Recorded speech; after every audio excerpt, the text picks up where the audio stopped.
Hola de nuevo, hermanos. Quisiera empezar con una oración para que me acompañen, por favor. Padre eterno, te damos gracias porque estamos reunidos en este día, Señor. Te pedimos que prepares los corazones, Señor, y prepares al predicador, Señor. Que todo lo que se predique sea de acuerdo a tu voluntad, Señor. Y te pedimos por este día, Señor, que tu nombre sea glorificado y que sea glorificado en las demás iglesias que se reúnen en tu nombre. En el nombre de tu Hijo Cristo te lo pedimos. Amén. Bien, fíjense, hermanos, que una de las cosas que debe tener en mente el creyente cuando lee la Biblia es que cada cosa escrita, si creemos que es palabra de Dios, como lo veíamos en la escuela dominical, tiene un propósito. En ocasiones vemos relatos, datos o detalles que aparentemente solamente están ahí por carácter informativo. Sin embargo, la palabra de Dios tiene un propósito en cada uno de sus componentes. El día de hoy vamos a recordar un relato muy conocido para la mayoría de nosotros y trataremos de estudiar algunos de los pormenores de una forma cronológica, es decir, a medida que van ocurriendo los hechos. Sin duda que el relato de la crucifixión de nuestro Señor es uno de los que mayor cobertura tiene en la Escritura, y no es de extrañar, pues es el punto culminante de su ministerio. Es el momento en el que se cumplen más profecías en Cristo por unidad de tiempo que en ninguna otra parte de la Escritura. Pero dentro de este suceso de la crucifixión hay toda una serie de relatos o sucesos que parecieran al margen, que parecieran secundarios o que poco tienen que ver con el tema principal, Cristo yendo a morir por los pecadores. Sin embargo, cada uno de esos sucesos en realidad terminan por reforzar lo que Cristo hizo en la cruz. Esta mañana vamos a hablar sobre uno de esos sucesos, hermanos. Particularmente sobre el suceso que abarca las primeras horas a partir del momento en el que nuestro Señor Jesucristo es clavado en la cruz. Quisiera que me acompañaran al libro de Lucas, capítulo 23, los versículos del 32 al 43. Lucas 23, versículos 32 al 43, por favor. Y poniéndonos de pie, por favor, quisiera que me sigan con su vista en esta lectura. Lucas 23, 32, dice lo siguiente la palabra de Dios. Llevaban también con él a otros dos que eran malhechores para ser muertos. Cuando llegaron al lugar llamado de la calavera, le crucificaron allí y a los malhechores, uno a la derecha y otro a la izquierda. Y Jesús decía: Padre, perdónalos porque no saben lo que hacen. Y repartieron entre sí sus vestidos, echando suertes. Y el pueblo estaba mirando, y aún los gobernantes se burlaban de él, diciendo: a otro salvó, sálvese a sí mismo si este es el Cristo, el escogido de Dios. Los soldados también le escarnecían, acercándose y presentándole vinagre, y diciendo: si tú eres el rey de los judíos, sálvate a ti mismo. Había también sobre él un título escrito con letras griegas, latinas y hebreas: este es el rey de los judíos. Y uno de los malhechores que estaban colgados le injuriaba diciendo: si tú eres el Cristo, sálvate a ti mismo y a nosotros. Respondiendo el otro, le reprendió diciendo: ¿ni aún temes tú a Dios estando en la misma condenación? Nosotros a la verdad justamente padecemos porque recibimos lo que merecieron nuestros hechos, mas este ningún mal hizo. Y dijo a Jesús: acuérdate de mí cuando vengas en tu reino. Entonces Jesús le dijo: de cierto te digo que hoy estarás conmigo en el paraíso. Hasta ahí, hermanos, tomemos asiento, por favor. Gracias. Rápidamente pasamos al punto número 1 de esta predicación, que es crucificado entre delincuentes. Es notorio que los 4 evangelios, ninguno lo omite, mencionan que Cristo fue crucificado entre delincuentes. Pero estos no eran cualquier tipo de delincuente, sino que eran, según la ley romana, delincuentes de alto calibre. Los evangelios de Mateo y Marcos dicen que eran bandidos, del griego lestes, mientras que Lucas los llama malhechores, cacurgos. No sabemos con certeza qué tipos de delito cometían, si llevaban una vida como la de Barrabás, pero por la descripción que la Biblia nos ofrece, sabemos que no eran cualquier tipo de ladrón, que se robaba unas sandalias o tomaba un pedazo de pan y salía corriendo porque tenía hambre. Eran personas que vivían delinquiendo, que su ingreso provenía del delito. Pero, ¿por qué la Biblia hace tanto hincapié en dar a conocer que Cristo fue crucificado entre delincuentes? ¿Por qué no simplemente dice, bueno, había ahí otros dos con el que fueron crucificados con él porque lo importante es Cristo? Sino que cada uno de los evangelios enfatiza que estos hombres eran delincuentes. Dos razones. La primera de ellas es que al ser crucificado entre delincuentes, se cumplía una profecía más que decía que Jesús sería contado con los inicuos y pecadores. ¿Qué nos dice Isaías 53:12? Dice, por cuanto derramó su vida hasta la muerte y fue contado con los pecadores, habiendo él llevado el pecado de muchos y orado por los transgresores. Entonces podríamos poner palomita, promesa cumplida. En segundo lugar, profecía cumplida. En segundo lugar, vemos que la palabra dice que no solamente sería crucificado entre malhechores, sino que sería considerado como uno de ellos. Y nuestro Señor fue entonces considerado como un malhechor no solamente por la ley romana, sino por la divina. En el caso de la ley romana, Cristo fue injustamente declarado culpable, por medio de un proceso plagado de corrupción, con testigos falsos, mentiras, irregularidades, intereses ocultos, etc. Es decir, fue víctima de una falsa acusación. Pero la ley divina, esta sí lo declaró culpable con toda justicia. ¿Por qué? Porque en él fueron cargados los pecados de muchos. Él fue tratado como si él los hubiese cometido. Por eso fue contado entre delincuentes, no como presunto delincuente, sino como verdadero delincuente, como pecador. A veces tenemos esta noción de que Cristo fue injustamente crucificado, que fue injustamente castigado por Dios. No, hermanos. Si el castigo a Cristo hubiese sido injusto, entonces eso haría a Dios injusto. Pero el castigo fue justo, porque al hacerse responsable de los pecados de otros, como si él los hubiera cometido, al suplantar al hombre pecador, eso lo hacía merecedor, un justo merecedor del castigo de Dios. Por eso dice la palabra que fue contado con los inicuos, crucificado entre delincuentes como delincuente, porque de otra manera no habría salvación. En este punto, Cristo en su condición de sustituto merecía la ira de Dios tanto como los malhechores que estaban a su lado.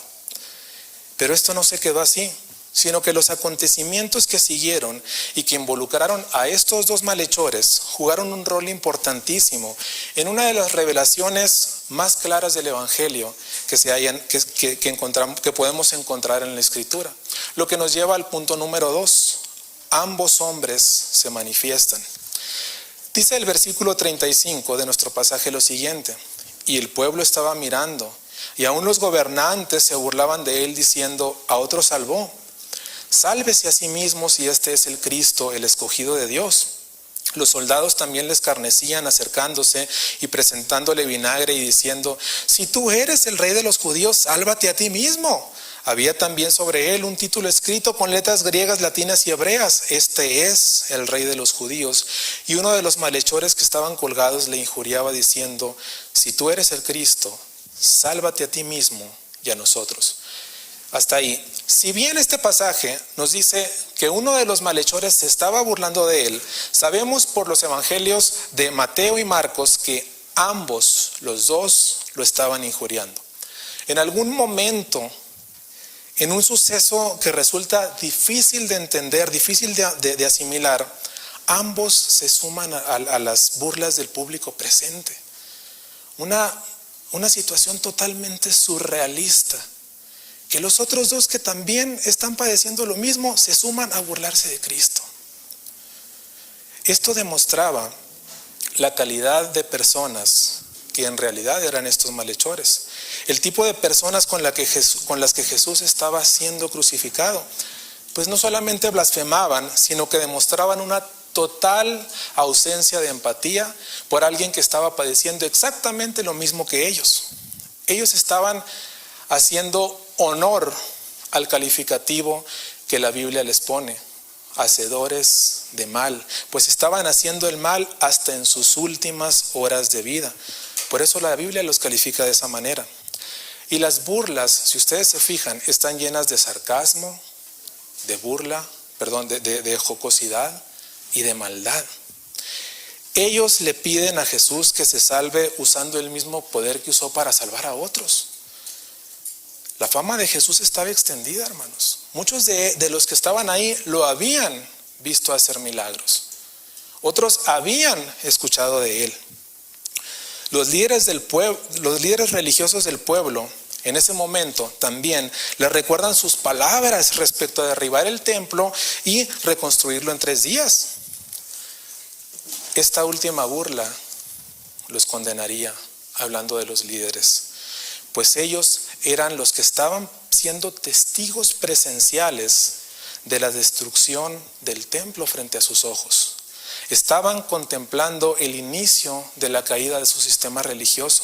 Es cierto, Jesús dijo esas palabras en Juan 2, destruid este templo y en 3 días lo levantará. Eso dijo Jesús refiriéndose al templo de su cuerpo, morir y resucitar al 3er día.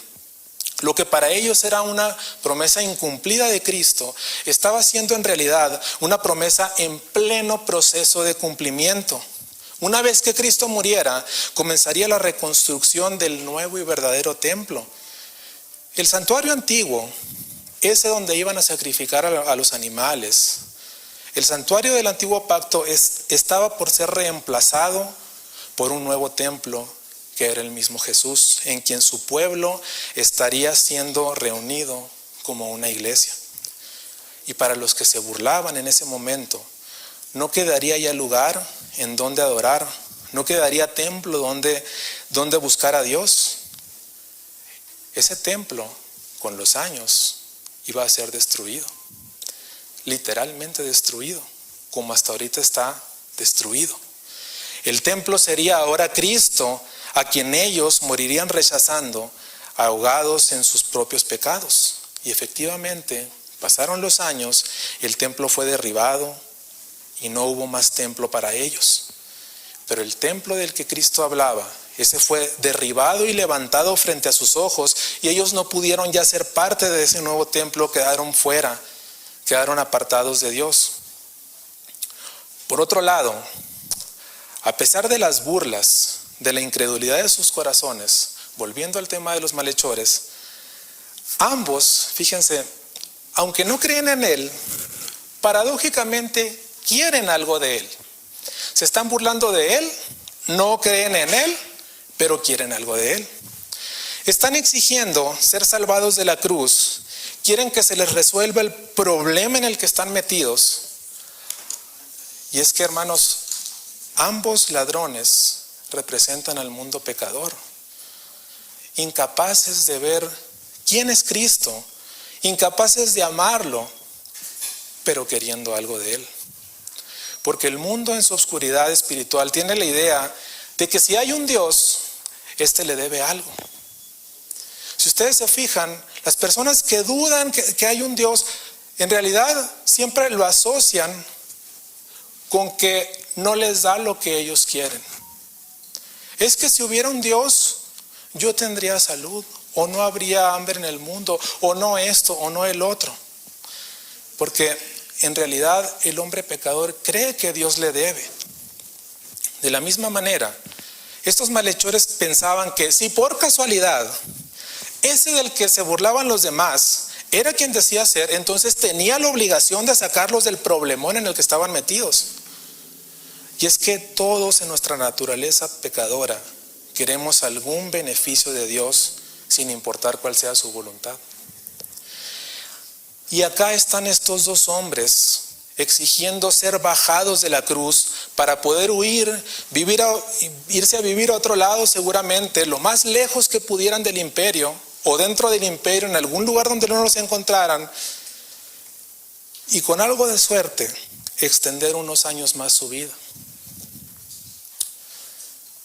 Pero aun cuando Cristo les hubiese concedido que bajaran de esa cruz, ese habría sido un beneficio temporal. ¿Por qué? Porque como vimos ahorita en la clase dominical, invariablemente todos nos enfrentamos a la muerte. Quizás a lo mejor ellos lo estaban haciendo de forma más rápida. Pero aun cuando Cristo les hubiese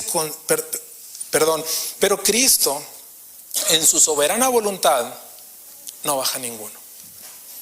Porque ellos representan al mundo pecador. Cada uno se enfrentará a la muerte y será juzgado por los pecados que hizo y por la vida que llevó. Y así como ninguno de esos malhechores era inocente, ninguno lo será el día del juicio. Así como Jesús no evitó la crucifixión y muerte de estos hombres, tampoco evitará la muerte de todo ser humano con el consecuente juicio al que se enfrentará para dar cuenta por la vida que llevó. Por lo tanto, fíjense, la urgencia de estos malhechores no era bajar de la cruz. ¿Pero cómo? Si estaban a punto de morir. Ese era el procedimiento, esa era una ejecución de muerte de los romanos. Sí, pero esa no era su necesidad más importante en ese momento. Era que alguien los salvara de su condición de pecadores. Ellos estaban a escasas horas de enfrentarse a la muerte y al inminente juicio de Dios. De manera ilustrativa podemos decir, el árbitro estaba a punto de pitar el final del partido de sus vidas. Y ellos estaban en una condición de pecadores. Seguir viviendo no era su necesidad más importante. Era ser salvados de su pecado. De la misma manera, más allá de cualquier necesidad temporal, el mundo tiene necesidad de redención. Porque dos cosas son inminentes en cada ser humano: la muerte, ya lo dijimos, y enfrentarse al juicio de Dios llegado el momento. Por ello, nuestra única necesidad verdaderamente trascendente es la redención de nuestros pecados. Lo que nos lleva a nuestro tercer punto: un milagro ocurre. Me ha tocado leer textos e incluso predicaciones sobre este suceso que diferencian a los ladrones entre el buen ladrón y entre el mal ladrón, y lo hacen basados en una escala de nivel de bondad que tenían. Entonces, muchos creen que uno era más bueno que el otro. Hay quienes califican a uno de ellos como un Robin Hood, un hombre con corazón bueno, pero víctima de las circunstancias que lo llevaron a ser un bandido. Es decir, si él hubiese vivido bajo otras circunstancias, no habría sido un bandido. Sin embargo, este es un análisis errado, hermanos, ya que tanto ante la ley romana como ante la ley divina no había diferencias. Cada malhechor era idéntico al otro. La Biblia no hace distinción. Recordemos, hermanos, que ninguno tenía siquiera el más mínimo afecto natural. No tuvieron el mínimo nivel de empatía con Jesús. Esto sumado a la vida delincuencial que habían llevado. Recordemos, ellos comían de las ganancias que le daban su vida delincuencial. No eran buenos hombres. Ninguno quería tener algo que ver con Cristo, más allá de ser beneficiarios de algún milagro que les permitiera salir de esa situación en la que estaban. Fuera de eso, rechazaban a Cristo con todo su corazón. Y es que, hermanos, no hay tal cosa como pecadores de alto y bajo calibre.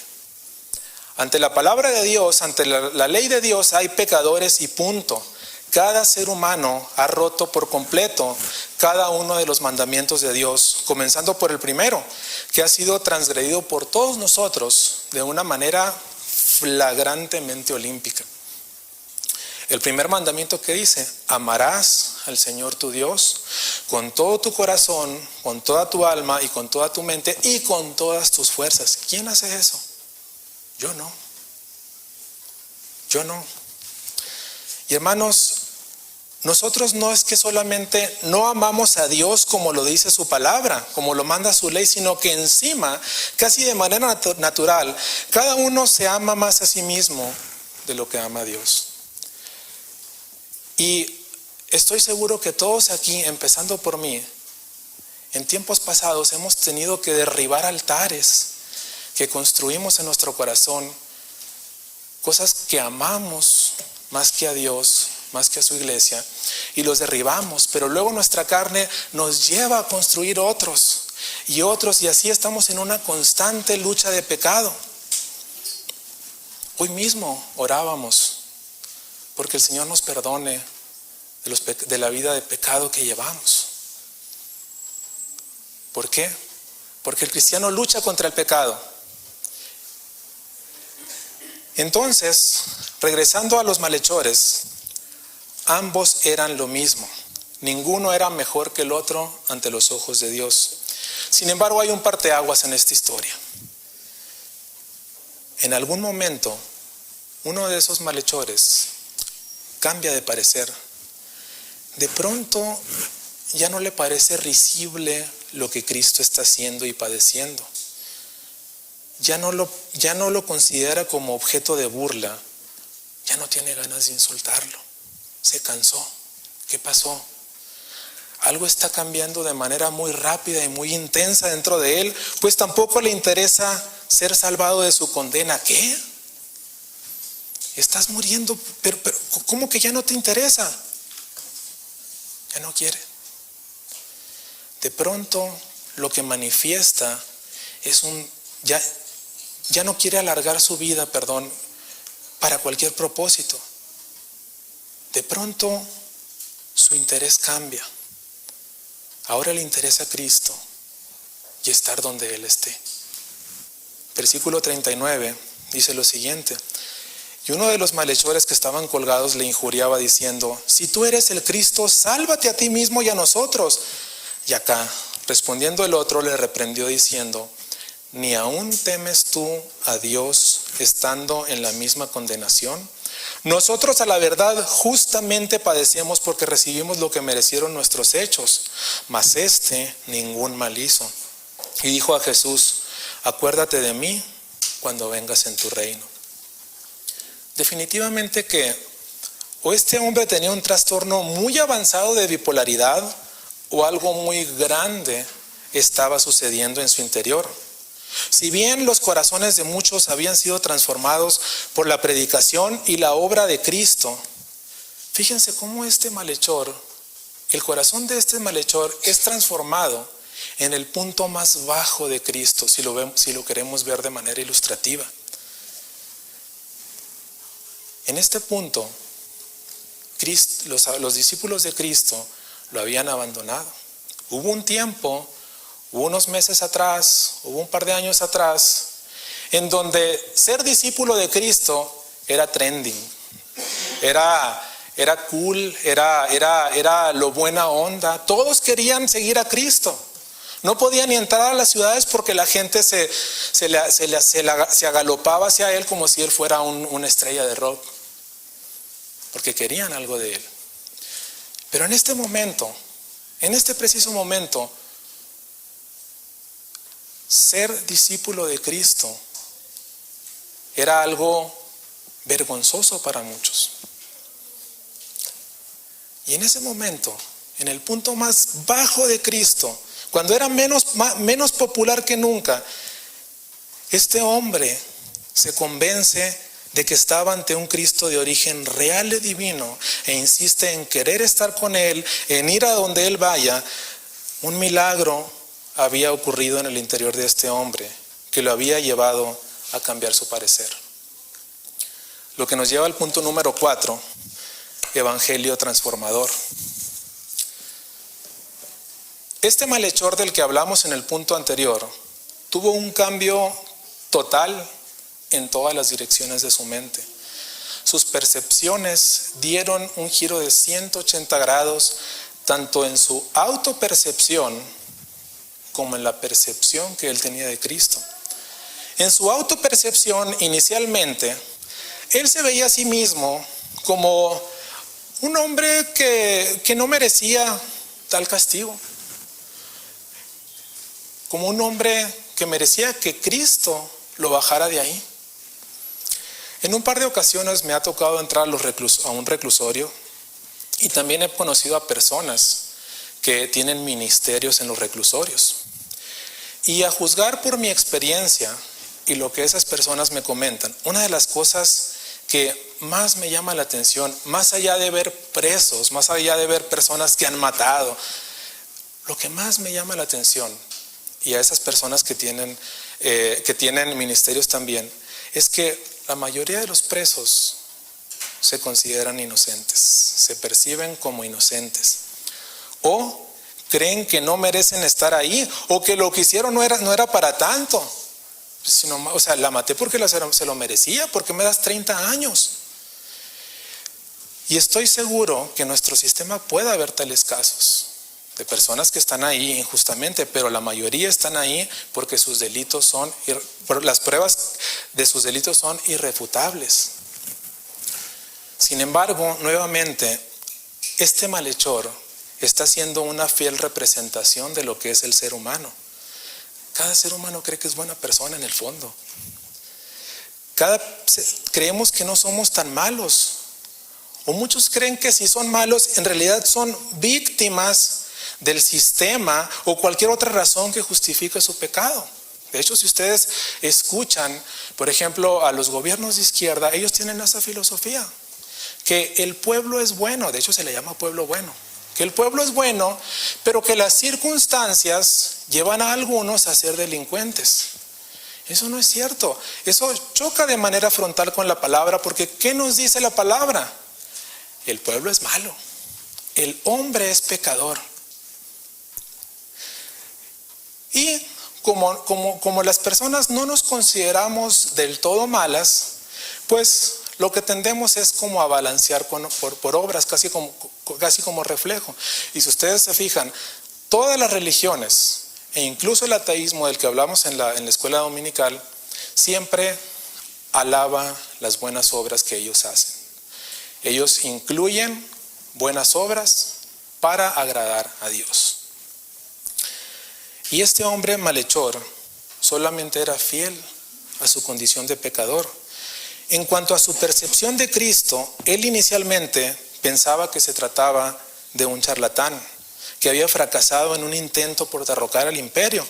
Pero, por si acaso no lo fuera, si verdaderamente se tratase del Hijo de Dios, entonces el malhechor pensaba que Cristo debería ser un solucionador de problemas 3000, un facilitador de vidas, un producto multiusos del que podía sacar ventaja.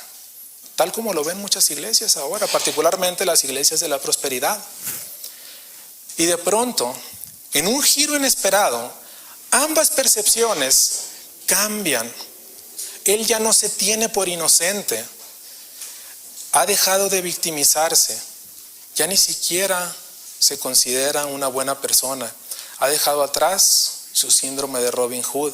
Dice, versículo 40, respondiendo el otro, le reprendió diciendo: ¿ni aún temes tú a Dios estando en la misma condenación? Nosotros a la verdad justamente padecemos, porque recibimos lo que merecieron nuestros hechos.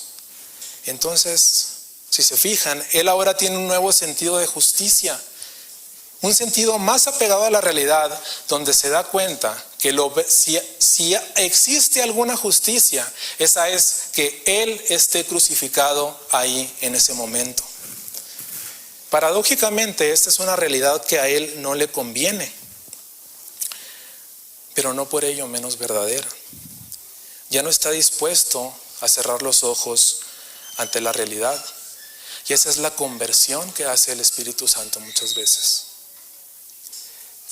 Porque nosotros nos consideramos buenas personas, pero cuando el Espíritu Santo nos abre los ojos, nos vemos al espejo y vemos que en realidad no somos buenas personas. Entonces, este hombre tiene abiertos los ojos. Muchas veces, a veces en nuestra incredulidad, vestimos de verdad aquello que nos conviene y escondemos o disfrazamos aquello que no nos resulta favorable. Pero en este punto, casi al final de su vida, los ojos de este hombre malhechor están abiertos a la realidad de su pecado. Porque el evangelio es transformador y te hace ver la verdad sin filtros, tal cual es, que eres un pecador cuya vida de pecado será juzgada por Dios. El evangelio no te oculta información, te la revela. Es como al médico. El hecho de que tú no sepas que tienes una enfermedad terminal no hace que requieras menos de una medicina o de un tratamiento. El hecho de que tú no sepas o no aceptes que eres un pecador ante la ley de Dios no cambia tu realidad ante su justicia. Pero luego, el evangelio transformador, a través del Espíritu Santo, va más allá de revelarle a este hombre cuál es su condición, y le revela quién es Jesús. Versículo 41 al final dice: mas ningún mal hizo. Y dijo a Jesús: acuérdate de mí cuando vengas en tu reino. Esta es una afirmación, si ustedes revisan cada palabra, de la inocencia, pureza, señorío y majestad de Cristo. Ningún mal hizo, no tiene por qué estar aquí. Dice: acuérdate de mí cuando vengas en tu reino. Tú tienes la autoridad de incorporarme a tu reino. Y si tienes un reino, eres un rey. Y si eres un rey, eres el dueño de ese reino. Una conclusión lleva a la otra. Se da cuenta ese hombre, el malhechor se da cuenta de que ese hombre del que se había estado burlando, en realidad no tendría por qué estar allí, clavado en la cruz, y sin embargo estaba. Cae en cuenta de que se trataba de un ser inocente, y no solamente eso, sino que se trataba de un rey, no de un delincuente, sin necesidad de estar allí, y sin embargo estaba. El malhechor había despertado a la realidad. Ahora bien, ¿de dónde viene esta transformación? Porque no es una cosa normal, insisto. Unos minutos atrás, este malhechor verdaderamente odiaba a Cristo. Se burlaba de él, lo consideraba un estafador, un charlatán, y ahora en este giro de acontecimientos resulta que quiere estar con él, ir a donde él vaya, y quiere que sea su rey y señor. ¿Cómo un malhechor que ya tiene una idea preconcebida llega a la conclusión de que quien está a su lado muriendo crucificado junto con él y recibe burlas de los demás es en realidad el Mesías? La verdad es que no tengo idea, hermanos. Solamente la obra del Espíritu Santo pudo convencerlo de tal cosa. Yo no sé bajo qué mecanismo el Espíritu Santo, que es todopoderoso, concibió ese milagro. ¿Qué herramientas usó? Probablemente usó el testimonio de Jesús y su reacción ante toda la ola de odio que estaba recibiendo. Probablemente escuchó su oración por el perdón de quienes lo estaban crucificando o insultando. No lo sabemos. El caso es que este hombre fue transformado desde su interior. Él no se preparó para aceptar a Cristo, no tuvo que bajarse a hacer cambios en su vida. De hecho, ya ni siquiera tenía tiempo de hacerlo. Ya solo le quedaban unas horas en este mundo. Fue el Espíritu Santo quien lo convenció de pecado, lo llevó al arrepentimiento, le mostró quién era Cristo y finalmente lo llevó a sus pies. Y hermanos, tocando un punto que vimos en la escuela dominical, nosotros estamos llamados a predicar el Evangelio cada vez que Dios nos dé la oportunidad de hacerlo. Pero tenemos que tener en cuenta que nuestra elocuencia al presentarlo o cualquier atributo nuestro, nuestros conocimientos, en realidad no es algo que dependa de nosotros. Una persona no se va a convertir a Cristo por lo bonito que nosotros le hablemos. Una persona se va a convertir a Cristo por escuchar el Evangelio y que el Espíritu Santo haga una obra en él. Y muchas veces nosotros queremos tomar el rol del Espíritu Santo y queremos esforzarnos y etcétera. Nosotros somos los mensajeros. ¿Estamos llamados a prepararnos? Sí.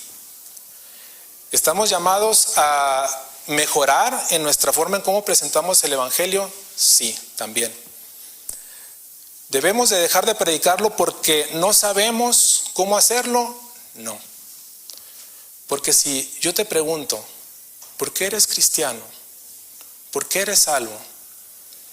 Y tú no me lo puedes explicar, entonces yo pasaría pues a cuestionar tu salvación. Yo no voy a decidir si tú lo eres o no.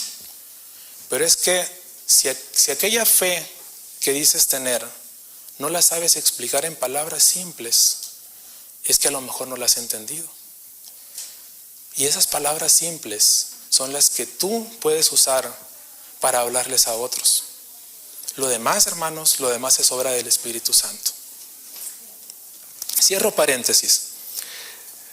Este hombre fue finalmente transformado en uno que se sabía pecador, merecedor del castigo, arrepentido de su pecado, lleno de humildad para ir a Cristo, lleno de fe para depositar su vida en manos de Jesús.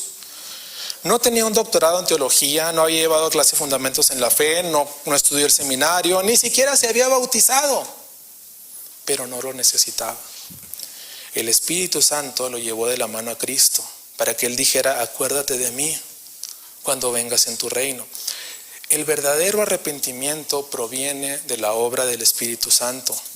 Es un milagro llevado exclusivamente por Dios.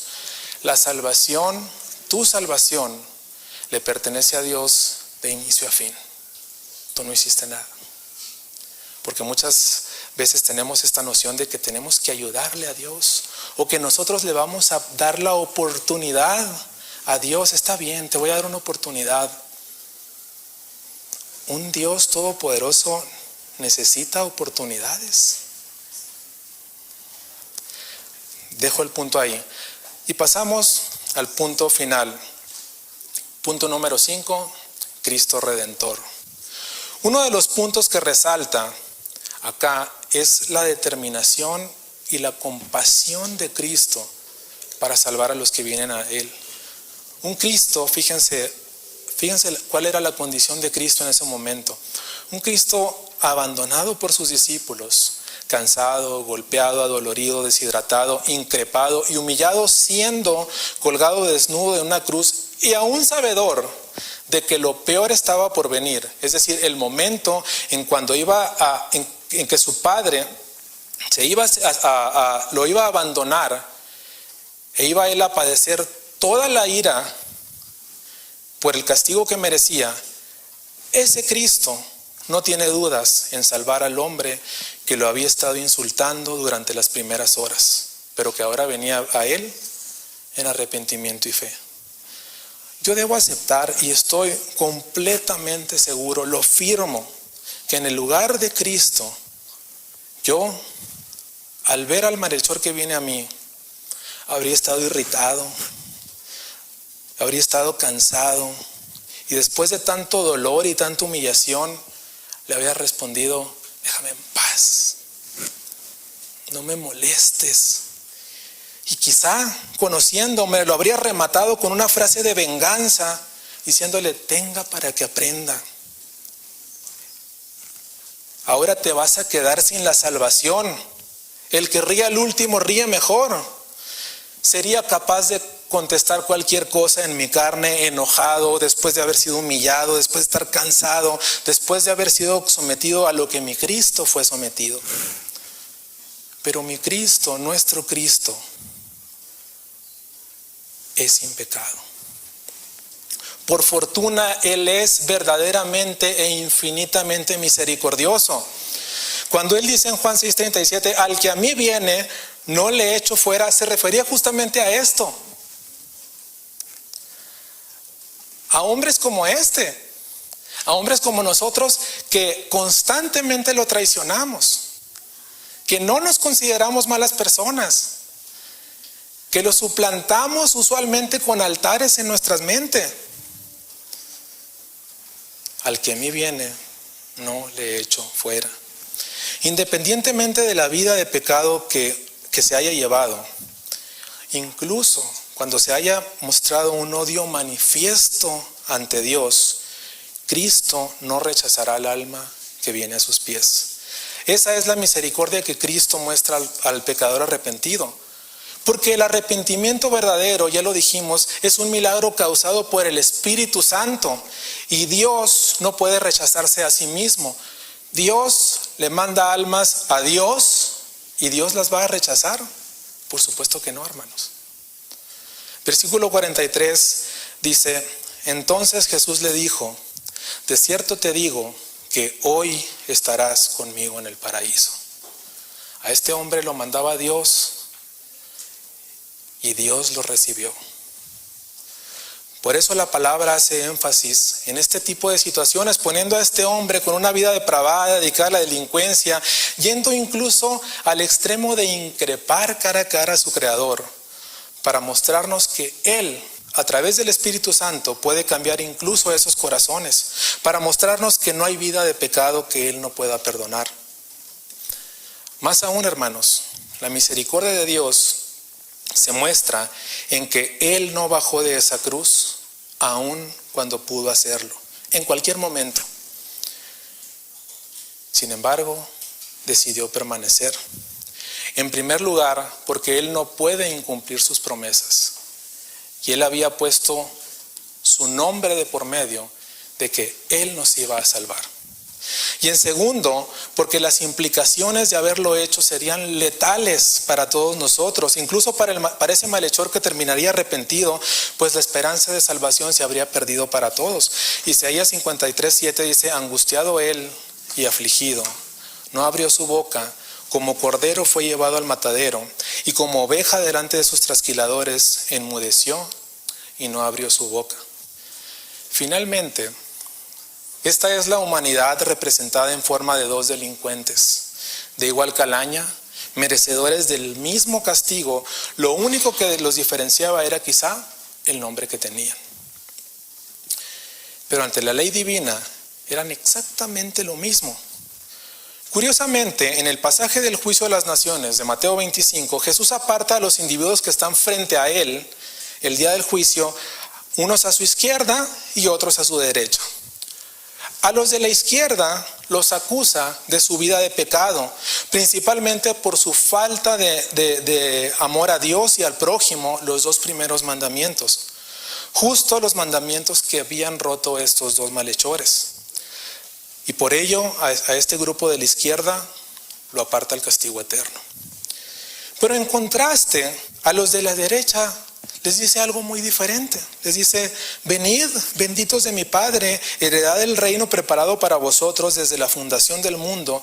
Y les toma en cuenta obras que ellos no habían hecho, principalmente relacionadas con un profundo amor a Dios y al prójimo. A lo que las personas de este grupo honestamente responden que ellos no habían hecho tales obras. Pero Cristo les responde que sí las hicieron. La diferencia con respecto a los de la izquierda es que las hicieron en Cristo. Además de que las obras de Cristo les fueron también contadas a ellos. Este malhechor, que muchos piensan que fue precisamente el de la derecha, no tuvo tiempo de bajarse para hacer obras. Pero no hacía falta. Sus pecados fueron pasados a Cristo y la vida perfecta de Cristo le fue contada a él y como nos sería contada a muchos otros. En aquel día, al final de la jornada en el Gólgota, hubo 3 hombres que murieron. 2 culpables y 1 inocente. El inocente fue el malhechor arrepentido. porque Cristo cargó sus pecados, se hizo culpable de algo que Él no había hecho y sufrió la ira y el abandono de su Padre. El otro malhechor, probablemente el de su izquierda, no quiso ver a Cristo y al final murió ahogado en su propio pecado. Pero al tercer día, Cristo se levantaría de la muerte para establecerse como Salvador perpetuo. Hermanos, el suceso del ladrón en la cruz nos enseña que nunca es tarde para ir a Cristo. Nos enseña muchas cosas. Nos enseña que no importa qué vida se haya llevado, Cristo siempre será suficiente y estará dispuesto a recibir al alma que viene a Él. El alma que viene a Cristo trae una garantía de que es enviada por Dios. Ya lo dijimos, Dios no puede rechazar a Dios. Al final, hermanos, estos dos ladrones nos representan. Al final, la vida de Cristo, al final Cristo murió como culpable para que ese ladrón muriera como inocente. Y así, nosotros, si hemos sido lavados con la sangre de Cristo, moriremos como inocentes. No por nuestra inteligencia, no por nuestras virtudes, no por ser medio buenos, sino porque Cristo nos dio su vida perfecta. Entonces, al final, hermanos, demos gracias al Señor por su salvación. Oremos. Señor, te damos gracias porque nos permites ver quiénes éramos nosotros, Señor. Nos permites vernos representados en ese ladrón arrepentido, Señor, totalmente indigno, Señor, pero que a través de tu Espíritu Santo tú nos trajiste hasta ti, Señor, y sin merecerlo nos diste tu vida perfecta y tomaste la nuestra, Señor. Te damos gracias, Señor, infinitas por ello, Señor. La vida no nos alcanzará para agradecerte, Señor, pero permítenos, Señor, agradecerte en la eternidad, Señor. En el nombre de tu Hijo Cristo te lo pedimos. Amén, Señor. Que el Señor les bendiga.